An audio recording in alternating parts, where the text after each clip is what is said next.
오늘 이제 민수기 처음 오늘 참석하신 분들이 있어서 잠깐 그림 설명을 잠깐 간략하게 드려볼게요.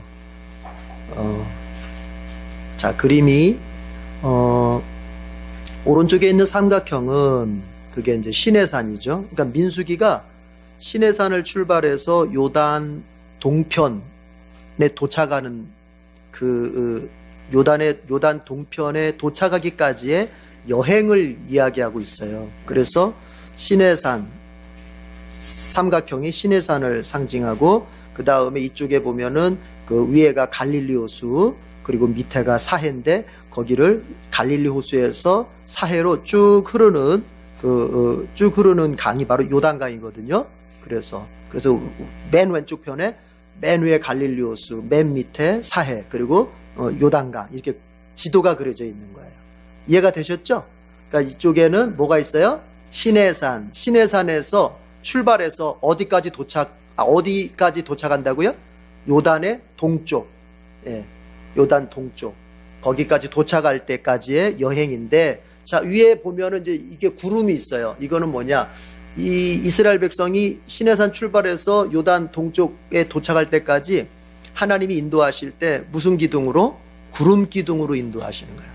낮에는 구름 기둥이고 밤에는 그 구름 기둥 속에다 하나님이 불까지 피워서 불 기둥이 되는 거예요. 그러니까 구름 기둥과 불 기둥이 따로따로 있는 게 아니라 불 기둥 안에 구름 기둥 안에다가 저녁에는 불만 피우신 거예요. 이해가 되셨죠? 그래서 우리는 대표적으로 그거를 구름 기둥이다라고 말하면 틀리지 않는 말입니다. 그리고 밑에가 이제 38인데, 이게 숫자 38인데, 이스라엘 백성이 시내산에서 출발해서 요단 동쪽에 도착할 때까지의 여행 그 기간이 38년이 걸려요. 그러면 우리가 보통 이스라엘 백성 광야 생활 40년이라고 말할 때 그 40년은 뭐냐면 38년은 여행을 하게 되고 2년 동안은 출애굽해서 2년 동안은 시내산의 그 근처에 있으면서 여러 가지 일들 한 것과, 그 다음에 38년 도착해가지고는 이제 그 요단 동쪽에 또 한참 동안 머물러 있어요. 그걸 다 합쳤을 때 40년이 되는 거예요. 그러니까 민수기는 시내산 출발해서 요단 동쪽에 도착할 때까지, 그러니까 38년 기간 정도가 되는 거예요. 이해가 되셨죠? 예. 이어서 이것도 얘기를 해보죠. 그 요단 동쪽 땅에 도착해서 이루어진 일을 기록한 성경은 바로 이제 신명기예요. 신명기. 그러니까 민수기는 도착할 때까지 얘기고, 신명기는 요단 동쪽 땅에 도착해서 이제 거기에서 있었던 일들을 기록하고, 그리고 이제 드디어 요단강을 건너서 가나안에 들어가는 얘기는 어디로 이어져요? 여호수아로 이제 이어지는 거고. 그래서 여호수아를 통해서 가나안을 이제 어느 정도 이제 정복을 했죠. 그러니까 중요한 부분들은 아직 구석구석까지는 정복을 안 했지만 가나안을 통치할 수 있을 만큼 중요한 지점들은 다 정복을 한 상태가 여호수아고, 거기에서 이제 그래서 정복을 마친 다음에 이스라엘 백성이 정착을 한 내용을 가리키는 게, 정착을 할 때부터 얘기가 이제 기록된 게 이제 사사기에서부터 기록이 되는 거예요. 사사기에서부터. 그러다가 그렇게 정착해서 어쨌든 살다가 그 가나안 땅에서 멸망당한 이스라엘 백성이 멸망당하잖아요. 그렇죠? 그 멸망당한 이야기가 이제 어디 있어요? 열왕기 이제 하에 있는 거예요. 하에. 열왕기 하에. 그러니까 지금 제가 말씀드리는 게 뭐예요? 지금 이스라엘의 역사를 직선으로 쭉 펼쳐가는 거예요. 지금 멸망당했다가, 그래서 이제 바벨론의 포로로 끌려갔다가 다시 이스라엘 하나님의 은혜로 이스라엘이 다시 돌아오죠. 해방받아가지고 다시 돌아오죠.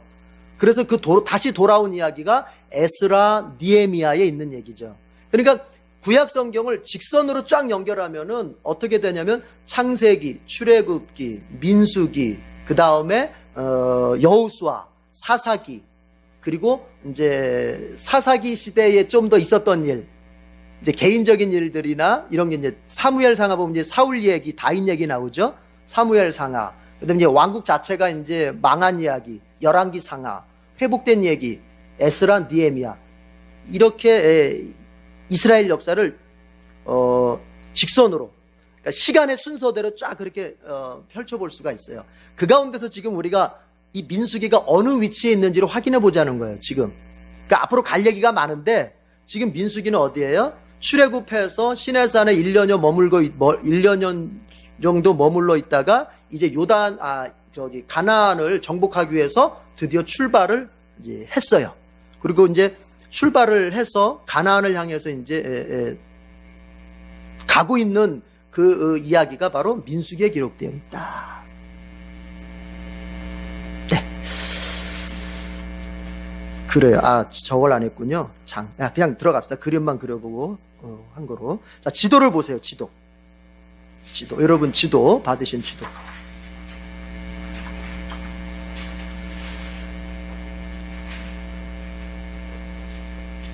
없으신 분은 옆에 가지고 계신 분하고 살짝 좀 친한 척 하면서 같이 보셔도 되고요. 지도를 보면은 출애굽해서 시내산 도착할 때까지의 여정을 쫙 왼쪽에서 볼 수가 있죠. 그렇죠? 람세스 고센 땅에서 출애굽을 해서 밑으로 쭉 에담 광야 지나서 신광야 지나서 시내산 시내광야까지 들어온 여정이 보이죠? 자, 그런 다음에 이제 시내산에서 드디어 지난주에 시내산 출발했잖아요. 그렇죠. 민수기 10장에서 드디어 이제 나팔 불고 이제 출발했잖아요. 그래서 신명기 10장 12절을 보면은 이렇게 돼 있어요. 12절을 보면은 이스라엘 자손은 시내 광야를 떠나서 구름이 바란 광야에 머물 때까지 여러 곳을 거쳐 행군을 계속하였다. 이게 이렇게 됐어요. 그러니까 민수기 10장에서 저를 보세요. 민수기 10장에서는 대략적으로 얘기했어요. 시내산을 출발해서 바란 광야에 도착할 때까지 계속 행군을 했다. 이렇게 그냥 개략적인 얘기를 했는데 오늘 우리가 이제 11장하고 12장, 오늘 하는 11장과 다음 주 하는 12장은 그 시내산을 출발해서 바란 광야에 도착할 때까지 그 기간 동안 있었던 일들 가운데서 두 가지 사건만 대표적으로 언급을 해줘요. 오늘하고 다음 주. 그런데 결론적으로 먼저 말한다면은 이 두 가지 사건이 어떤 사건이냐면은 따라합시다. 불평 사건. 예. 많은 일들이 있었겠죠. 많은 사건들이 있었겠죠. 그런데 성경은 하나님은 그 이스라엘 백성이 시내산 떠나서 바란 광야 도착할 때까지 그 있었던 일들 중에서 특별히 두 가지 불평의 사건을 기록을 하게 돼요. 그럼 여기서부터 우리가 체크해야 될 건 뭐냐면 하나님은 불평하는 것에 대해서 굉장히 하나님이 예민하시다. 하나님은. 그걸 뒤집어 보면 여러분 불평의 반대말이 뭐예요? 감사잖아요. 하나님이 왜 불평의 사건에 대해서 굉장히 예민하실까? 하나님이 듣고자 원하는 게 무엇이기에? 감사이기 때문에 불평의 사건에 굉장히 예민하신 거예요. 그러니까 하나님은 감사하는 자에게 굉장히 하나님은 기뻐하시면서 복을 주십니다. 오늘 성경이 그걸 증명해요. 예. 자, 이런 전체적인 맥락을 이해하고 그러니까 지금 우리가 지도상으로는 시내산 떠나서 바란 광야 도착할 때까지의 과정 중에서 거기 보면은 자 보십시오 여러분. 지도 보면 다베라 보이죠? 다베라 그리고 기브론 핫다와가 보이죠? 보이죠? 오늘 거기 장소에 대한 사건이 오늘 그 얘기가 될 거예요. 자, 이제 그렇게 하고 성경 본문으로 들어가십시다.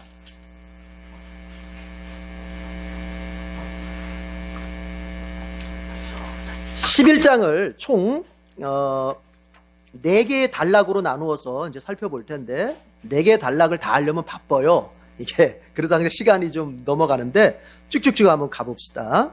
자, 먼저 첫 번째 단락은 1절에서 3절까지인데 그 가운데서 여러분 우리는 3절만 망원경 표시해 보세요. 3절 망원경 표시. 망원경이라고 하는 건 뭐냐면은 자, 오늘도 처음 오신 분들이 있을 수 있으니까 지도와 나침판과 망원경을 가지고 우리가 표시를 하는데 지도는 뭐냐면 그 장의 핵심 구절이에요. 그러니까 그 장의 내용을 핵심적으로 리드하는 구절. 그 구절을 읽어보면 이 장 전체가 뭘 얘기하려고 하는 거구나 라고 하는 데다 우리가 지도 표시를 하는 거예요. 납침판은 뭐냐면 그 단락에서 중요한 구절이에요. 그 단락에서. 아시겠죠? 예. 그 단락에서 그 11장을 제가 4개의 부분으로 나눴는데 첫 번째 부분에서 중요한 구절이면 나침반 표시를 할 수 있어요. 그리고 망원경은 뭐냐면 망원경은 여러 가지로 써요. 모든 잡다한 것을 망원경으로 처리하는 거예요. 뭐냐면 그 단락에서 부분에서 중요한 구절이 나침판이라 그랬죠. 그 나침판의 내용을 서브해주는, 조금 더 보충해주는 내용일 때 망원경 표시를 하게 될 거예요. 아셨죠? 그리고 또 내용과는 별반 관계가 없어도 우리가 익히 너무 은혜스러운 구절로 알고 있는 것도 망원경 표시할 수 있어요. 아시겠죠? 예, 그리고 이것도 저것도 아니야. 근데 이거는 좀 표시는 해야 돼. 그럼 망원경 표시할 거예요. 그러니까 거의 3가지 정도니까. 자, 첫 번째 단락에서 3절이 망원경 표시 이은 이유는 뭐냐면 이것이 전체적으로 볼 때는 우리가 오늘 제가 잡은 11장의 주제가 제목이 뭐냐면은 만나에 대한 불평이거든요. 만나? 먹을 것에 대한 불평이에요. 근데 앞에 첫 번째 단락은 그것과는 별로 관계가 없는 내용이에요. 그래서 그냥 망원경 표시를 한다. 이해가 되셨죠? 예. 네. 고맙습니다. 이해해 주셔서. 제가 아주 어렵게 설명을 했는데 여러분들이 아주 쉽게 이해를 하셨군요. 고맙습니다. 자, 어쨌든 3절 망원경 표시하고요. 읽어봅시다. 시작. 그래서 사람들은 그곳 이름을 다베라라고 불렀다. 주님의 불이 그들 가운데서 타올랐기 때문이다. 다베라라고 하는 곳에 이제 도착을 해서 있었던 일인데 뭐냐면 여러분 1절 아무 표시하지 말고 1절을 한번 읽어봐요. 참고로 1절 어떤 일이 있었던지 시작. 주님께서 들으시는 앞에서 백성들이 심하게 불평을 하였다. 주님께서 듣고 진노하시어 그들 가운데 불을 놓아 진 언저리를 살라버리셨다. 그 불평의 내용이 뭔지는 성경이 가르쳐주질 않고 있어요. 때때로는 이렇습니다. 성경이 어떤 곳에 내용은 가르쳐주지 않는데 그 일이 있었던 것만 언급할 때가 있어요. 근데 중요한 건 뭐냐? 그 내용이 뭔지는 모르겠지만 불평을 했다는 거예요. 그것도 성경에 보니까 아주 심하게 불평했다는 거예요. 그것도 누구 앞에서? 하나님 앞에서 불평했다는 거예요. 이게 첫 번째 말이요. 주님께서 들으시는 앞에서 이 말이 무의미한 말이 아닙니다. 자, 여기까지 올 때까지 가만히 보면 이스라엘 백성들이 그 불평하는 방식이 어떤 방식이었냐면 예전에는 모세한테 대드는 방식이었습니다. 모세한테 원망하고 모세한테 대들고 모세한테 불평을 했어요. 그런데 지금 이스라엘 백성들의 그 불평의 방식이 조금 바뀌기 시작하는 거예요. 어떻게? 이제는 하나님께 대놓고 불평하는 거예요. 하나님께. 이 표현이 바로 그거예요. 주님께서 들으시는 앞에서라고 하는 게 옛날에는 지도자 모세를 어쨌든 하나님까지는 감히 못 갔어요. 하나님한테 대적하는 듯한 원망은 감히 못했어요. 그냥 모세한테 했어요. 그래서 모세가 그런 말을 종종 했어요. 너희가 나에게 이렇게 불평하는 것은 너희가 나를 이렇게 원망하는 것은 하나님을 원망하는 것이다. 하나님을 대적하는 것이다. 곧곧 이런 얘기를 종종 했거든요. 모세가. 근데 그 말이 틀리지가 않는 말이에요. 왜냐? 이렇게 모세에게 불평했던 그 마음이 이제는 온데간데 없이 이제는 하나님께 직접 불평하는 거예요. 그러니까 불평이라고 하는 것은 에스켈라이터 계속 상승하는 게 있어요. 하나의 불평으로 끝나지 않아요. 계속 상승을 하게 돼 있어요. 우리가 사람을 향해서 불평함, 그게 뭐 목사를 향해서 불평을 하든 구역장을 향해서 불평하든 뭐 교회 다른 형제를 향해서 불평하든 그 불평은 사실은 그 배후에 있는 하나님을 향하게 돼 있어요. 반드시 어떤 불평이든지 이거를 알아야 돼요. 그래서 하나님께서는 사람끼리 서로 불평하는 것, 사람끼리 원망하는 것도 기뻐하시지 않는 이유가 그것의 궁극적인 목표가 하나님이심을 하나님이 아시기 때문에 그런 거예요. 자, 1절이 그래서 중요해요. 주님께서 들으시는 앞에서 백성들이 심하게 불평하는 거예요. 여러분, 사람을 향해서 불평하는 것이 나중에 하나님을 향해서 불평도 성장한다는 걸 알아야 돼요. 그래서 우리가 사람을 향해서 불평하는 것을 빨리 중지할 줄 알아야 돼요. 이거 빨리 멈출 줄 알아야 돼요. 혹자들은 이렇게 생각합니다. 나는 목사님한테 내가 불평했고 구역장님한테 불평하고 난 저 사람한테 난 정당하게 불평했지 하나님한테 불평한 적은 없어. 이것은 그렇게 통할 문제가 아니에요. 이거 발전하는 거예요. 자, 심하게 불평을 했어요. 그 불평의 내용이 뭔지는 모르겠어요. 그런데 하나님께서 어떻게 하시냐면은 그 진의 언저리에다가 성경에 보니까 언저리를 불살라 버렸다. 언저리에다가 불을 보내가지고 거기다 태워버리셨다. 이렇게 그러니까 하나님이 재앙을 내리신 거죠. 불평하는 곳엔 반드시 재앙이 임합니다. 그래서 하나님이 불로 재앙을 하신 거예요. 여기 불평의 내용은 없지만 뭘 불평했는지는 모르겠지만 우리가 추측을 해볼 수는 있어요. 여러분 가만히 생각해봐요. 이들이 왜 이렇게 불평하게 됐는지 생각해봐요.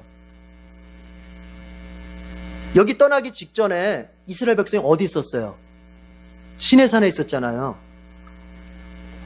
시내산에 정확하게 말하자면 11개월 20일 있었어요. 그러니까 1년 가까이 있었던 거예요.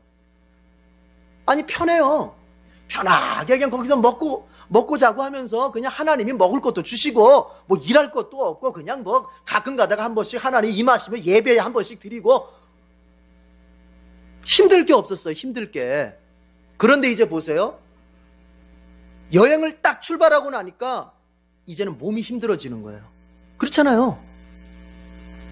그냥 시내산에서 편히 은거지 생활할 때하고 이제는 가나안을 향해서 광야 땅을 이제 걸어가는 거예요. 몸에서 짐을 다 짊어지고 이제 가야 되는 거예요. 몸이 힘들어지니까 입에서 뭐가 나와요? 불평이 나오는 거예요.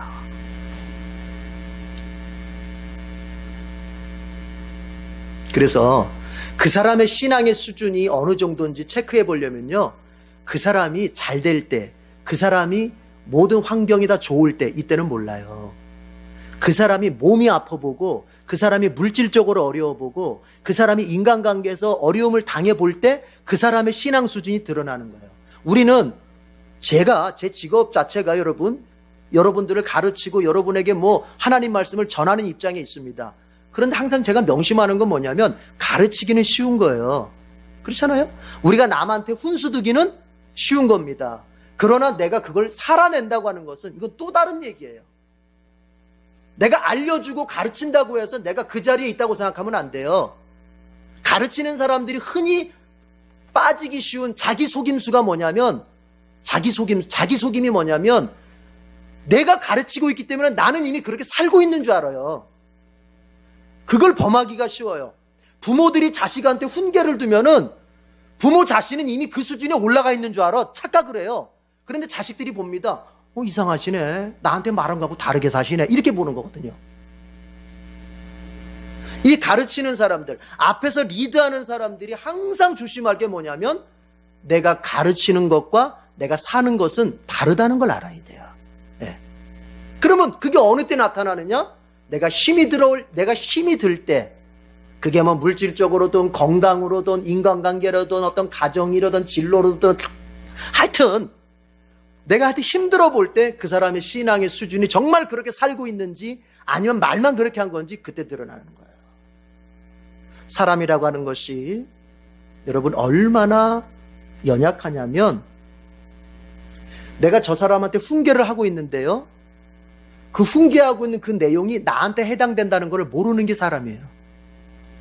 자, 보세요. A가 B를 훈계하고 있어요, 지금. A가 B한테, 야, 신앙생활을 이렇게 하고, 교회생활을 이렇게 하고 말이야. 헌신을 이렇게 하는 거야. 막 A가 B한테 훈계를 하고 있어. 근데 C가 옆에서 딱 보니까, A야, 너도 그렇게 살아. 이해가 되세요? A야, 너도 지금 네가 말한 대로 그렇게 안 살고 있어. 이렇게 말을 해주고 싶으면 여기까지 올라와. 막 목구멍이 여기까지 차올라. 근데 그렇게 못해. 그러면 또 이제 관계가 좀 삐그덕삐그덕하니까. 무슨 얘기예요? 항상 누군가에게 훈수를 두는 사람일수록 그 훈수 두는 내용을 가지고 나한테 적용할 줄 알아야 돼요. 나한테 적용할 줄 알아야 돼요. 예, 거기까지만 할게요. 적용을 잘해야 돼요. 적용을. 자, 여러분, 힘이 드는 상황일 때 비로소 그때 내 믿음의 수준이 어느 정도인지가 드러나요. 그때 여러분 불평하고 원망하고 이러면 불재앙 받습니다. 불재앙. 무슨 재앙? 불재앙. 그런데 재밌는 표현이 있어요. 하나님께서 불을 진 언저리에다가 살라버리셨다 그래서 1절 끝에 보면은. 그런데 우리가 이걸 이렇게 생각하면 안 돼요. 자, 이스라엘 백성들이 행군할 때 어떻게 해요? 딱 줄 맞춰가지고 하잖아요. 그쵸? 우리 봤죠? 그쵸? 3개 지파씩 딱 줄 맞춰서 하는데, 그러면은 맨 끝쪽에 단지파가 그 주축인 맨 끝에 지파에다가 불을 붙이셨단 말이냐? 이게 아니에요.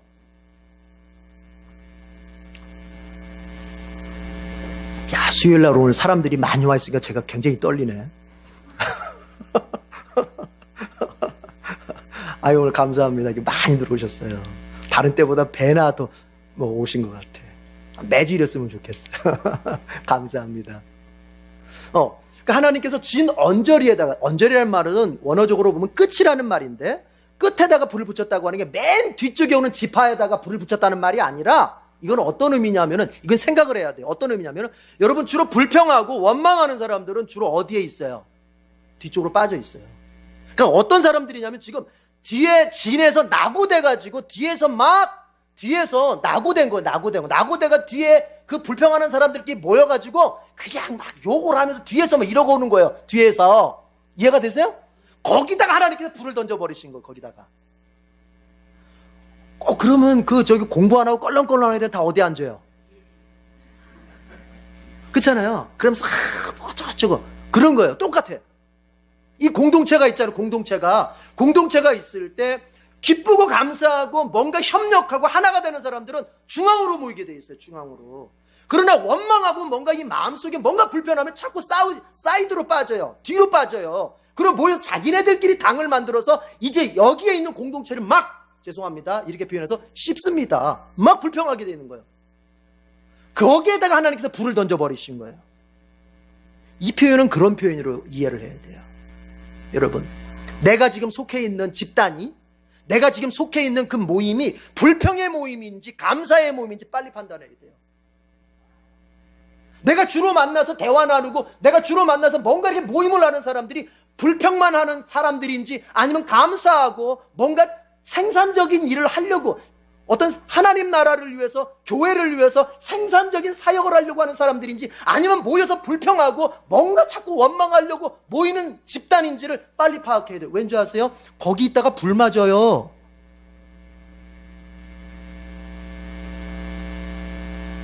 감사하는 집단에 머물 때 하나님께서 뭘 주세요? 복을 주시는 거예요.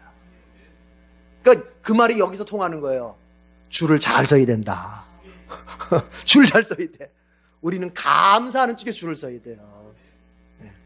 자, 그래서 거기서 하나님께서 불태워버리셨더니 이스라엘 백성들이 이름은 또 잘 져, 이 사람들이 또. 이름을 갖다가 거기, 원래 이 이름이 아니었는데 이름을 지은 거예요. 다베라, 그렇게 이름을 지었어요. 여러분 성경 맨 끝에 하면 각주가 있죠. 그렇죠? 다베라 해놓고는 기억 표시해놓고 맨 밑에 뭐라고 써 있어요? 이름을 지었어. 다베라, 불사른 곳, 이런 의미거든요. 여러분, 우리가 인생을 살면서 중요한 게 있습니다. 내가 인생에 추억을 남기거든요. 흔적을 남기거든요. 내 흔적이 남아있는 곳에 이름이 다 붙게 돼 있어요. 여러분, 우리는 어떤 흔적을 남기고 어떤 이름을 남겨야 될까요? 내 자손들이 부모인 나의 생애를 쭉 추적해 볼 때 우리 부모님들이 어떻게 살았는지를 생애를 추적해 볼 때 그래서 그 자녀들이 그 부모가 살았던 생애를 이름을 붙인다면은 여러분 우리 자녀들이 어떤 이름을 붙일까요? 이거 중요한 거예요.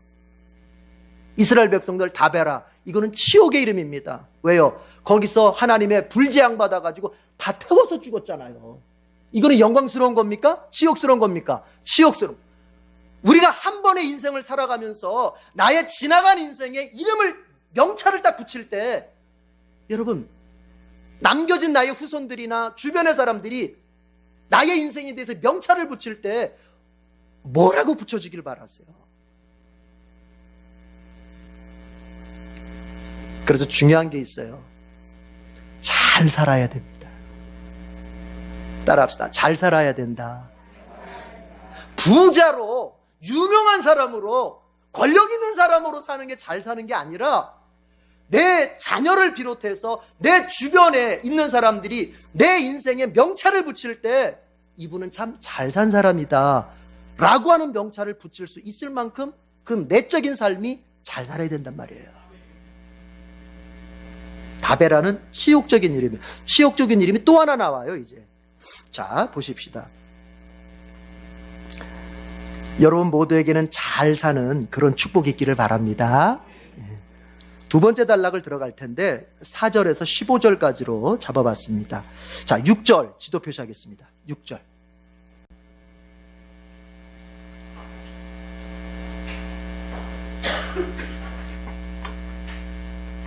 다 같이 읽어봐요. 시작. 이제 우리 눈에 보이는 것이라고는 이 만나밖에 없으니 입맛마저 떨어졌다. 자, 무슨 내용이냐면요. 하나 더 표시합시다. 맞아. 11절 나침반 표시하겠습니다. 11절 나침반 표시. 그러니까 6절이 이 11장의 내용을 가장 분명하게 드러내는 구절인 거죠. 자, 11절 나침반 표시. 11절은 그걸 보충하는 겁니다. 시작. 모세가 주님께 여쭈었다. 어찌하여 주님께서는 주님의 종을 이렇게도 괴롭게 하십니까? 어찌하여 저를 주님의 눈 밖에 벗어나게 하시어 이 모든 백성을 저에게 짊어지우십니까? 자, 이스라엘 백성들이요, 다베라 사건에서 불지향을 경험했음에도 불구하고 이 습관을 버리질 못해요. 무슨 습관? 불평하는 습관을 버리질 못해요.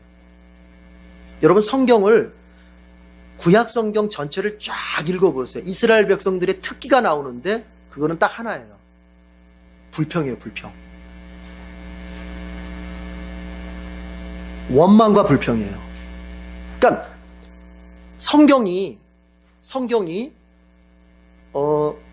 보여주려고 하는 두 줄기의 어떤 그런 관점이 있어요. 구약 성경 같은 경우 특별히 두 줄기의 관점이 있어. 한 줄기가 뭐냐면 인간은 끊임없이 하나님을 향해서 원망하고 불평하고 배반하기까지 한다. 이게 성경이 보여주고자 하는 큰 하나의 줄기예요. 인간은 끊임없이 하나님을 향해 불평하고 원망하고 뭐하기까지 한다? 배반하기까지 한다. 이게 큰 줄기라면 다른 하나의 줄기가 뭐냐면 그럼에도 불구하고 이게 붙어있다. 이게 중요한 거야. 그럼에도 불구하고 하나님은 자신의 백성을 끝까지 책임지시고 사랑하신다. 이거 하나를 보여주는, 이걸 성경 그걸 같이 보여주는 거예요. 그러니까 인간은 끊임없이 하나님을 배반하는데 그래도 하나님은 그 자식, 그 백성을 놓을 수가 없어서 또 찾아와서 설득하고 또 찾아와서 설득하고, 설득해서 안 되면 회초리 들어서 때려서라도 다시 돌아오게 만들고 다시 복을 받을 그릇으로 만들고 어쩌든지 잘 되게끔 세워주는 하나님의 이 용서, 하나님의 이 사랑, 하나님의 이 책임져 주심, 바로 하나님은 그런 분이라고 하는 것을 성경을 통해서 보여주는 것, 이것이 한 줄기예요. 자, 무슨 얘기예요? 여러분, 우리는 하나님의 그런 은혜 속에 산다는 걸 기억해야 됩니다. 이스라엘 백성이 그 다베라 사건, 여러분이 이게 잘 살펴보면요, 시내산에서 출발하자마자 얼마 안 있어서 바로 다베라 그 원망이 일어난 거거든요. 다베라 사건이 길지도 않아요. 일주일도 안 걸린 것 같아요. 보니까 일주일도 안 가서 불평하다가 다베라 불지향 받은 거거든요. 그런데 그 사건이 있었으면 좀 놀래야 되는데, 한동안은 좀 뭔가 조심스러워야 되는데, 또 뭐냐? 야, 하나님 어떻게 우리한테 먹을 거라고는 만나밖에 안 주시냐? 아니 좀 고기도 좀 먹여주시고. 그러면서 뭐예요? 이 먹는 거 가지고 지금 원망하는 거예요. 먹는 거 가지고. 먹는 거 중요하잖아요. 먹는 거 가지고 원망하는 거예요. 아니 먹을 게 만나밖에 없어. 우리가 그러면서 옛날 생각을 하게 됩니다. 옛날 생각. 그렇지 않은 사람이, 현재가 어려워지면 사람은 자꾸 못하게 돼 있어요.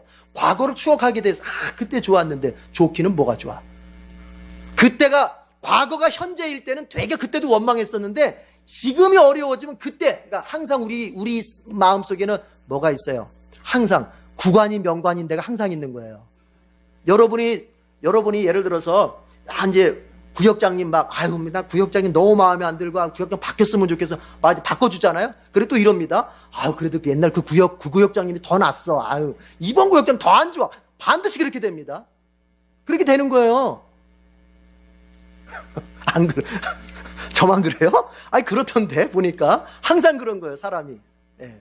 현재가 어려우면 꼭 과거가 별로 좋지도 않았으면서 그러니까 이스라엘 백성들이 자 읽어보세요 여러분 5절 한번 보세요 5절 다 같이 읽어봐요 5절 다 같이 시작 이집트에서 생선을 공짜로 먹던 것이 기억에 생생한데 그 밖에도 오이와 수박과 부추와 파와 마늘이 눈에 선한데 과거에 우리가 이렇게 이집트에 있을 때는 말이야 이렇게 생선도 공짜로 먹고 거기 보면요 무슨 오이, 수박, 부추, 파, 마늘 어떤 목사님은 이렇게 해석하더라고요.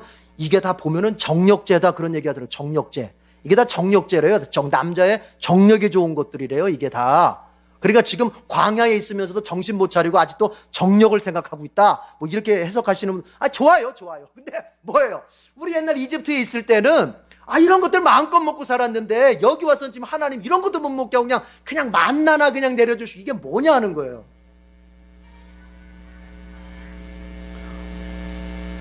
희한하게 때마침 그때 나와. 여러분 생각해 보세요. 이스라엘 백성이 이집트에서 신분이 뭐였어요? 노예였습니다. 여러분 노예가 이렇게 자유롭게 먹을 수 있었을까요? 아니요. 사람들은요 현재가 어렵다 보면 과거를 추억하는 경향이 있는데 그 과거를 추억하되 어떻게 추억하냐면은 과장되게 추억하는 경향이 있어요. 과장되게. 그러니까 이스라엘 백성이 지금 자 옛날 노예로 있던 시절을 뭐 하고 있어요? 그리워하고 있는 거예요. 하나님 백성 되기 전에 하나님과 언약을 맺기 전에 내가 살았던 시절을 지금 뭐예요? 그리워하고 있는 거예요. 그때로 돌아갔으면 좋겠다는 거예요.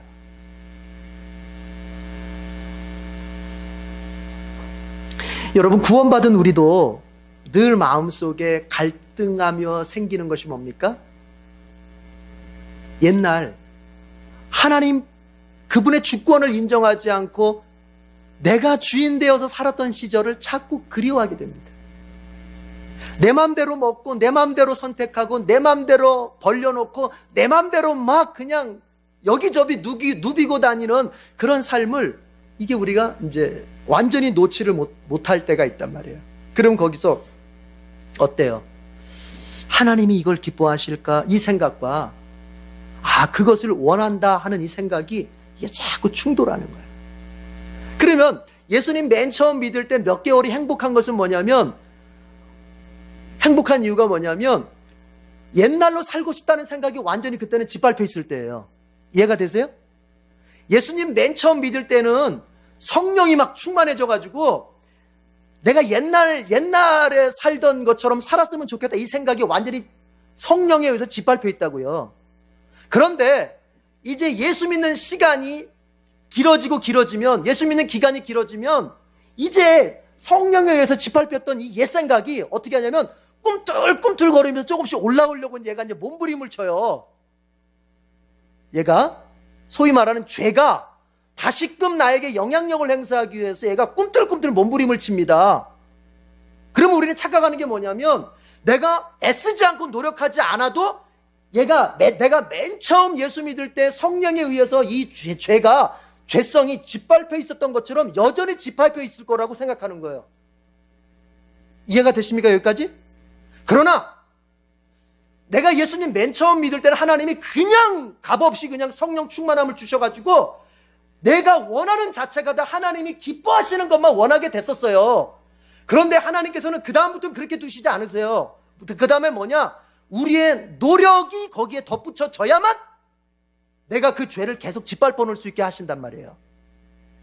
내가 노력하지 않으면 그 죄가 이제는 성령이 짓밟혔던 그 죄가 조금씩 일어나면서 성령을 밀어냅니다. 성령을 밀어냅니다. 그러면 성령의 충만이 점점점 어떻게 돼요? 축소됩니다. 보세요. 시소 게임이에요. 시소 게임 알죠? 시소? 죄의 영향력이 내 안에 점점점 커지면 그만큼 성령은 점점점 어떻게 된다? 축소가 되는 거예요. 영향력이. 그래서 성경에 성령을 소멸시키지 말라 할 때 그 소멸이 뭐냐면 원래 뜻은 불타서 없어지는 걸 소멸이라고 말하는데 그러면 성령이 불타서 없어진단 말이냐? 성령이 우리 안에 오신 성령이면 없어진단 말이냐? 그런 의미로 받아들이면 안 돼요. 한 번 오신 성령님은 영원토록 나와 같이 계시니까. 그러면 성령이, 바울이 데살로니가전서 5장에서 성령을 소멸치 말라라고 했을 때 그건 뭐냐? 죄의 영향력이 점점점 커져가지고 성령이 내 안에서 성령의 그 능력, 성령이 나를 붙잡아 주시는 그 능력이 축소되는 걸 소멸이라고 말하는 거예요. 저는 지금 여러분한테 영적인 상태, 영적인 원리를 최대한 쉽게 설명하는 거예요. 아시겠어요? 예. 그러니까 내가 예수님 맨 처음 믿을 때 막 기뻐함으로써 그냥 어떤 죄도 짓고 싶지 않고 주님이 기뻐하시는 것을 쫓아 살기 원했던 그 마음이 시간이 점점 가면서는 이제 도전을 계속 받아요. 올라오는 사람들이 거기서 착각을 해요. 내가 왜 이러지? 내가 아무래도 믿음이 떨어졌나 봐. 아니요. 믿음이 떨어진 게 아니라 이제부터는 방식이 바뀌는 거예요. 거저 눌러주셨던 성령님이 이제는 뭐냐면 너 인격이지? 너 자유의지 가졌지? 이제 너 예수님 제자지? 너 자신을 부인하는 연습을 해야 돼. 부인하는 연습. 이제부터는 너도 나를 도와서 해야 돼. 어떻게? 내가 너를 죄가 아닌 하나님의 기쁨이라고 하는 곳, 하나님의 의라고 하는 곳으로 너를 이끌어갈 텐데 너도 노력해서 내가 이끌어갈 때 따라오려고 노력해야 돼. 너도.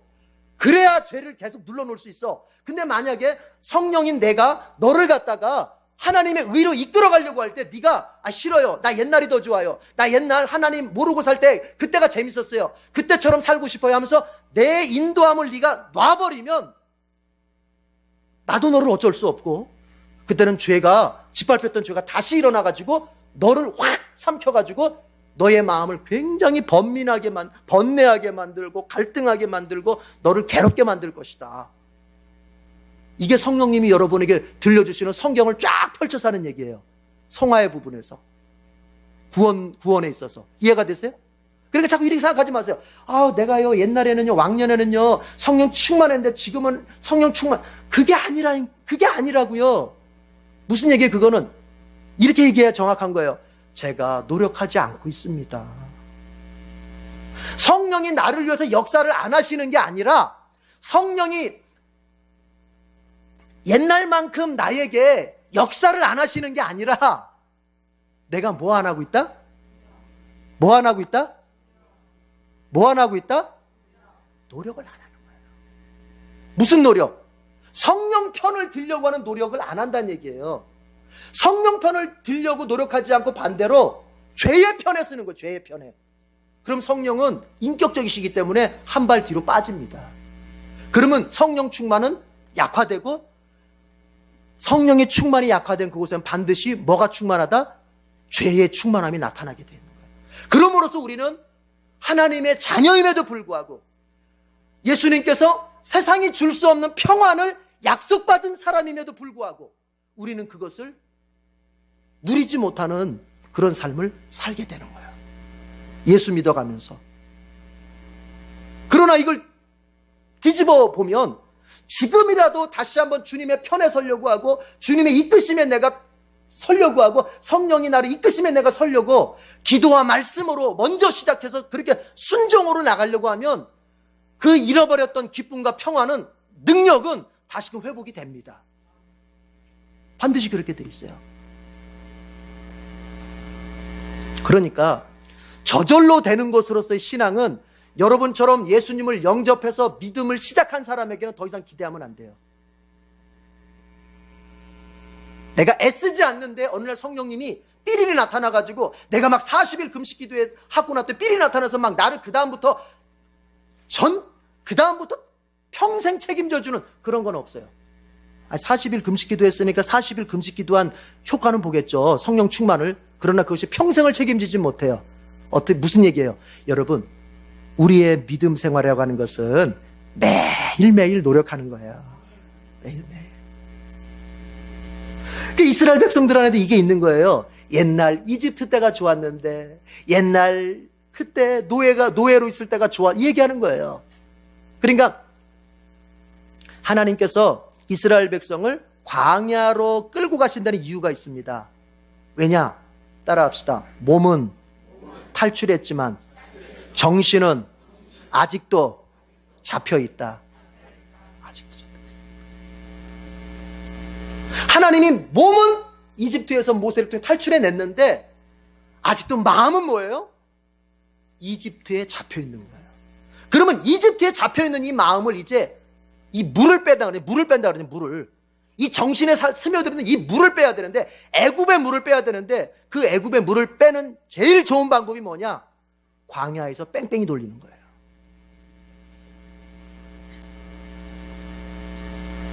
예수 믿으면서 고난의 삶을 우리가 삽니다. 그런데 그 고난의 삶이라고 하는 것이 두 가지가 있어요. 정말 하나님을 잘 믿어서 하나님이 계속 아브라함처럼 믿음의 테스트 하면서 뭔가 믿음을 계속 성장시켜 가기 때문에 얻어지는, 그때 생기는 고난이 있는가 하면, 어떤 사람은 뭐냐?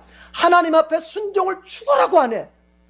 하나님 앞에 순종을 죽어라고 하니까 아직도 하나님의 백성이라는 신분은 가졌는데 그 정신 상태나 삶의 자세는 아직도 하나님의 백성다웠지는 못하니까 하나님이 그냥 광야에 보내서 그 물을 빼려고, 옛날 하나님의 백성 아닐 때 물을 빼려고 광야 가서 엄청 고생시키는 가운데 고난을 당하는 게 있어요. 그래서 베드로가 말하는 것입니다. 너희들이 고난을 당하더라도, 따라합시다, 죄 때문에 당하지는 말아라.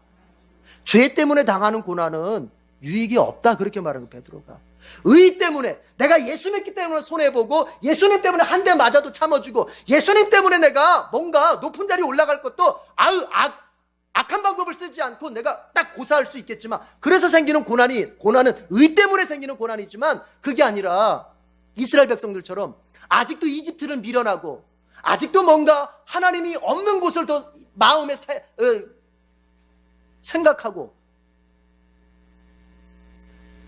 옛 것을 더 붙잡으려고 하는, 그래서 하나님께서는 그를 이제 그 물을 빼기 위해서, 옛사람의 물을 빼기 위해서 어디로 끌고 가시냐면은 광야로 끌고 가는 거예요. 여러분, 나 자신을 가만히 생각해 봐요. 내가 지금 어떤 고난을 당하고 있다면 이 고난이 내가 하나님 앞에 의롭게 신앙생활을 하기 위해서 의롭게 살기 위해서 애쓰다 보니 온 고난인지, 아니면 하나님 앞에서 내가 아직 해결하지 못한, 하나님이 분명히 나에게 너무나 선명하게 보여주시는 말씀이 있는데, 내려놓으라고 하시는 말씀이 있는데, 하나님이 그것을 떠나라고 하신 그 말씀이 너무나 분명하게, 잘 모르면은 어쩔 수 없죠. 잘 모르면. 그러나 내 양심에 볼 때 분명히 하나님이 말씀하시는데도 그걸 내가 아직도 딱 이렇게 붙잡고 있으면, 그것을 끊을 때까지는 하나님이 광야로 데려가시는 거예요. 광야로. 그래서 이스라엘 백성이 광야로 가게 되는 거예요. 38년 동안.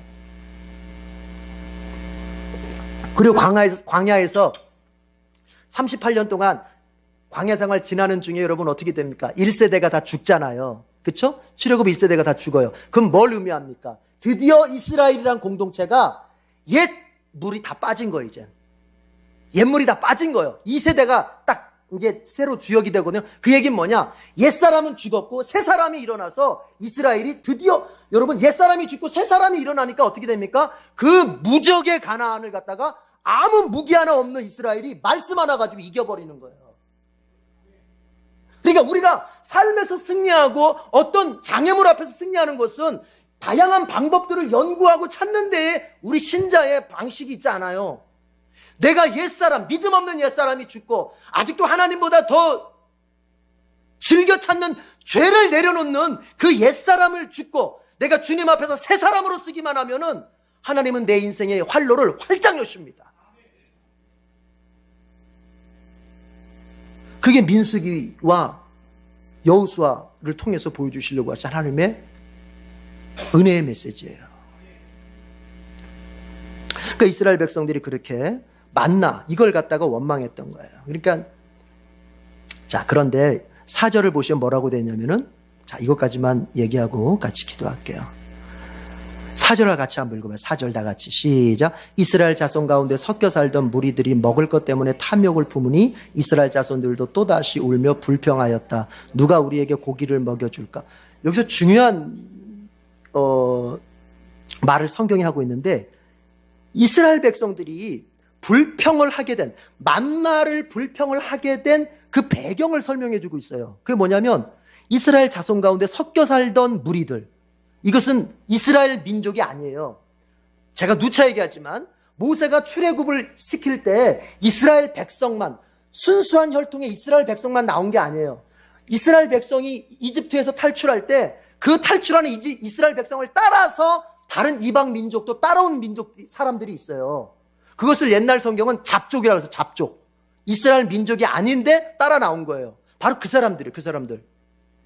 이스라엘 자손 가운데 섞여 살던 무리들이 먼저 원망을 한 겁니다. 야, 이게 뭐야, 이거. 맨날, 이거 1년 360일 이것만 먹고 살아, 이거? 불평을 한 거예요. 그러면서 이런 불평했다는 거 아닙니까? 누가 우리에게 고기를 아니, 맨날 만나만 먹어. 좀 고기도 좀 먹여주셔야 될 거 아니야? 불평한 거예요. 여러분, 보세요.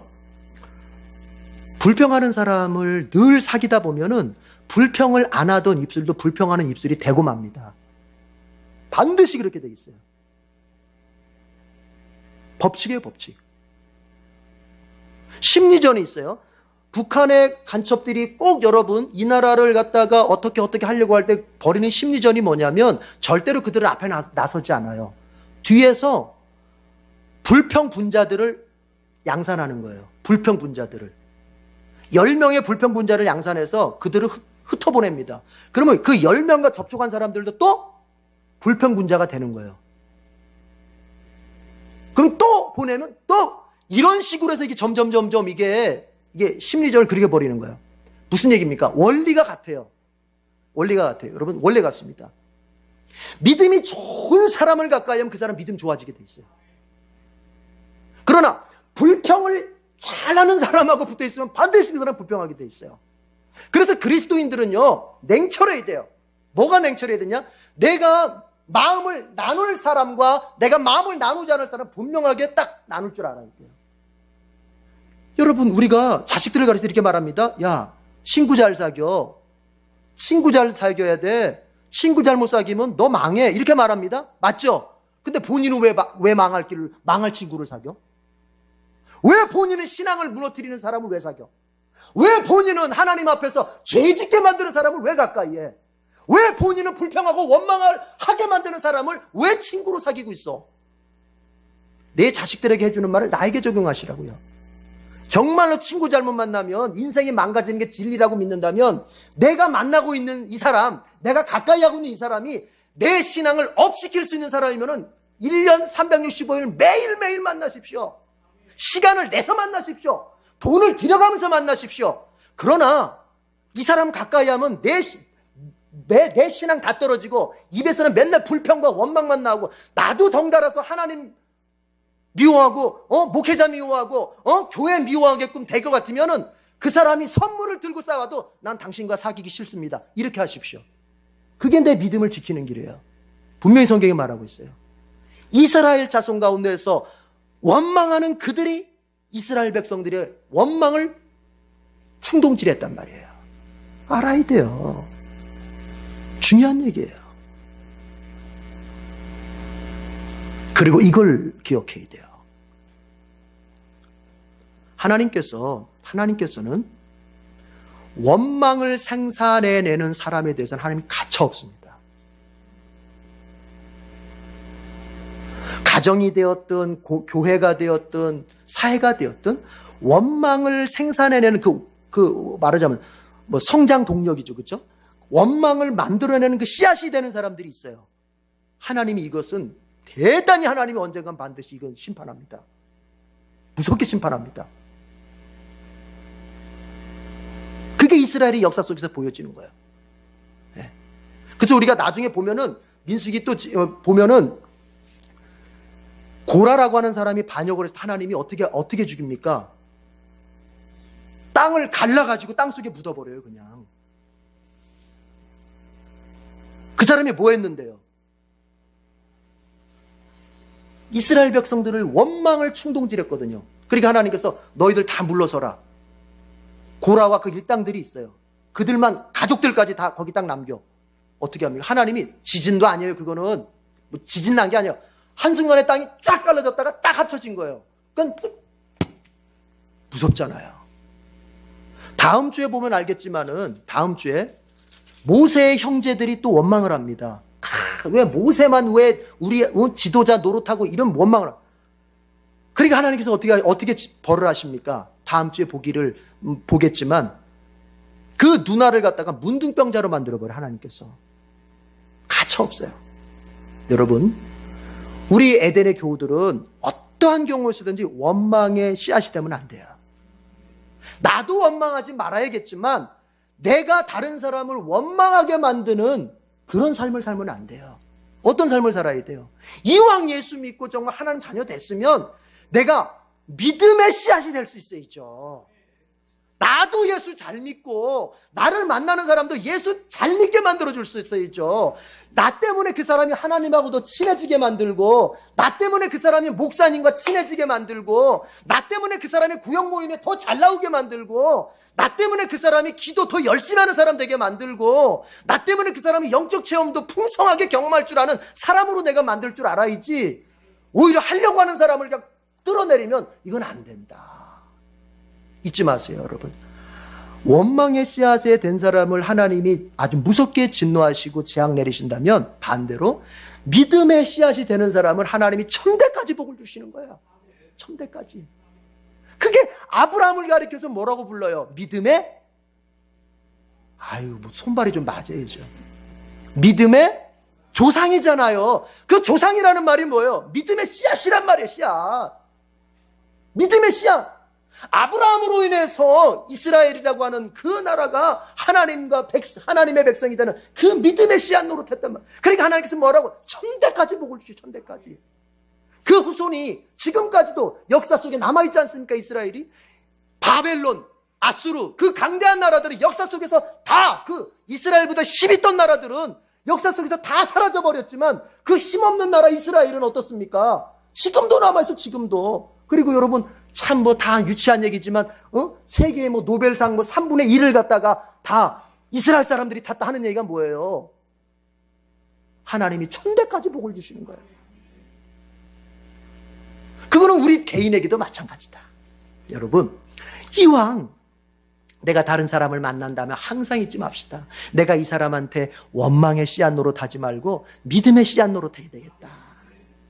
내가 내 가정에서 내가 믿음의 씨앗 노릇해야겠다. 나 때문에 남편이 예수 잘 믿고, 나 때문에 아내가 예수 잘 믿고, 나 때문에 우리 부모님이나 자식들이 예수 잘 믿도록 내가 만들어야지. 그냥 가정에 모여가지고 원망의 씨앗 노릇.